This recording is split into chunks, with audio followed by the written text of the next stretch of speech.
Welcome to the Real American Road Trips podcast series from iCast 24 in Orlando, Florida. On this episode, we sit down with Frostin Austin Neary. Check it out. So I'm here with my buddy at iCast 24, Frostin Austin. Come on with it, Danny. Frostin Austin. That's right. Austin Neary. He's been a great friend of ours. What you got going on, man? Dude, just hanging out at iCast. We're onboarding guides on fishtips.com. But, I'm the founder, owner of Dreamcatchers Fishing. Yeah. We close on it the 24th of July. So literally we're 5 days away from closing Dreamcatchers. We're selling the guide business, the tackle shop, boat service center.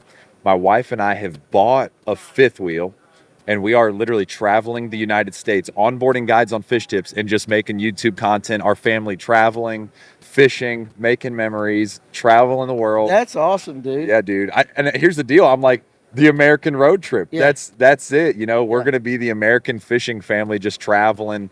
And yeah, man, it's freaking awesome. I think that's pretty cool that you can incorporate your family into something like that. Because that way, a lot of times when you go filming and, you're apart from your family. Yeah. So now to have them with you, that's got to mean a lot to you. Yeah. When I think about this industry, my dad, he got me into fishing. Yeah. And I passed that on to my son. My son, every night before bed, I'm like, Isaac, what are you going to dream about tonight? Daddy, the biggest catfish. Daddy, the biggest bass, the biggest trout. And, when I look back in my life, I don't want to have any regrets, man. I want to be like, hey, I got to live life on my terms. I'm passionate about freedom. I'm passionate about my family. And I just want to go have fun. I want to make memories. Because that's what, at the end of the day, bro, memories and life experience is all we have to look back on. So I feel like this is going to be a next segment of our life that maybe 5 or 10 years down the road, we're going to look back and we're going to be like, were those not the days? Oh, for sure. Absolutely. So tell me some of the places you're looking forward to hitting. Dude, I mean, when I think about America, black bass, which is what I love to do, but we're going to be onboarding guides across the country, all different species, but naturally, New York smallmouth fishing. Oh, yeah. New York largemouth fishing. We're going to be in PA on Lake Erie. We're going to be chasing everything from big Lakers and salmon to walleye, smallies up there, Michigan, Minnesota, Wisconsin, the whole northern Midwest. We're going to try to spend our winter down in Florida, hanging out with guides. I mean, inshore fishing, offshore fishing, big bass. We're going to go to Texas. And just if you can dream it, we're headed there. That's awesome. Yeah. That's awesome. Yeah. And you're going to be recording all of it. Everything, yeah. So I've got an intern right now, but one of my very best friends, he's a veteran. He's about to be medically retired from the Army. Like, hey man, what are you doing after that? He's like, dude, I don't really know what to do. So he's going to be traveling with us as our cameraman. I'm going to pay him and everything. He's a creative at heart, so he just has a real brain for creativity and having fun. So man, we're going to freaking just record everything and try to just every week. We're trying to put out 3 videos a week right now. It's aggressive, but we're doing it. No, you got to do it. You got to have that goal.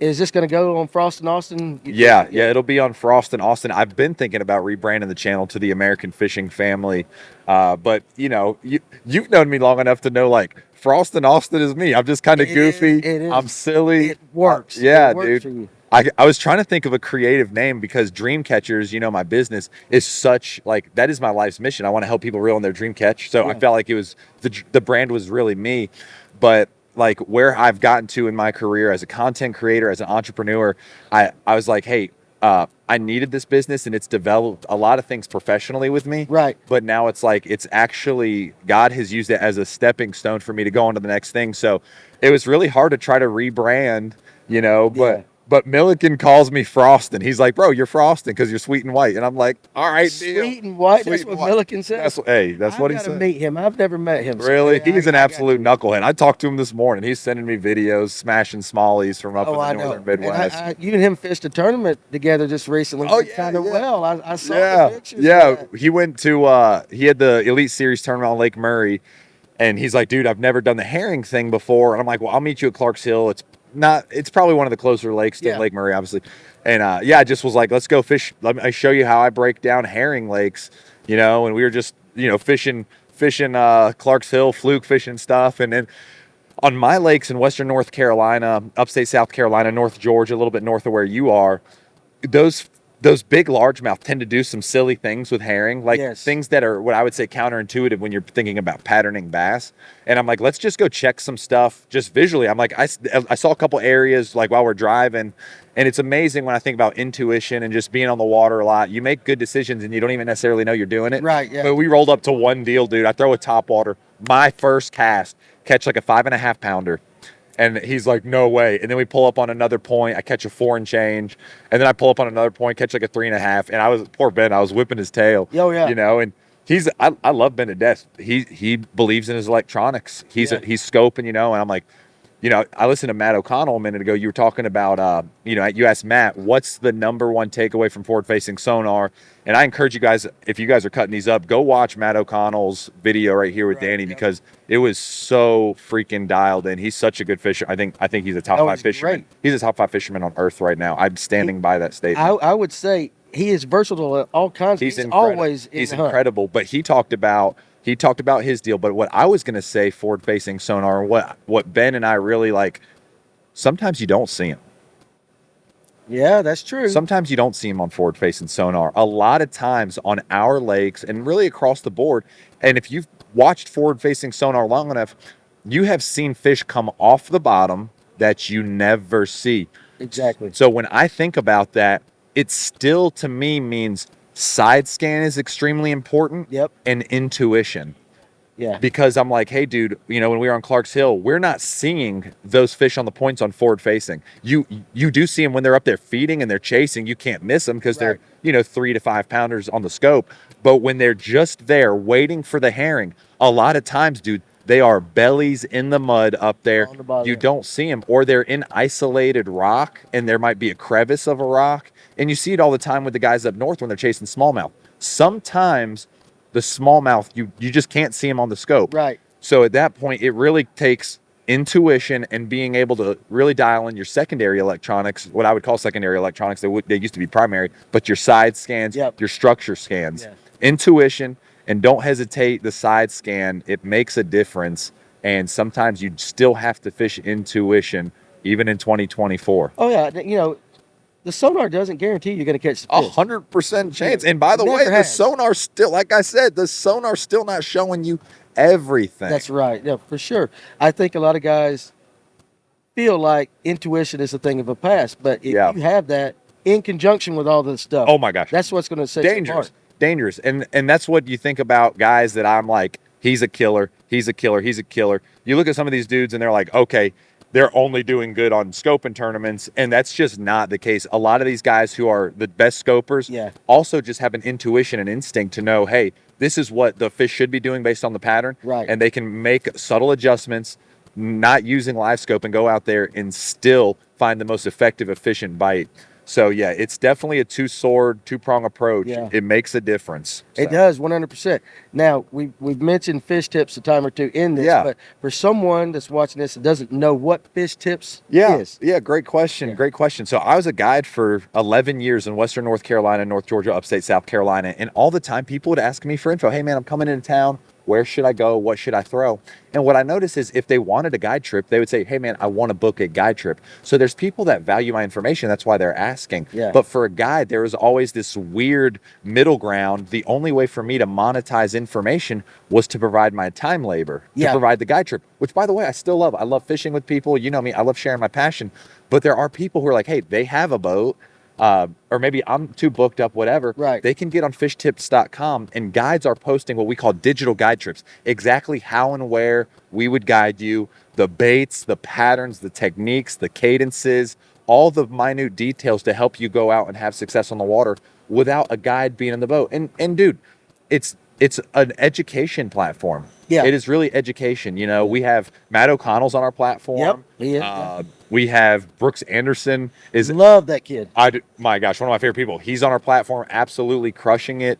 I've been trying to get a meal.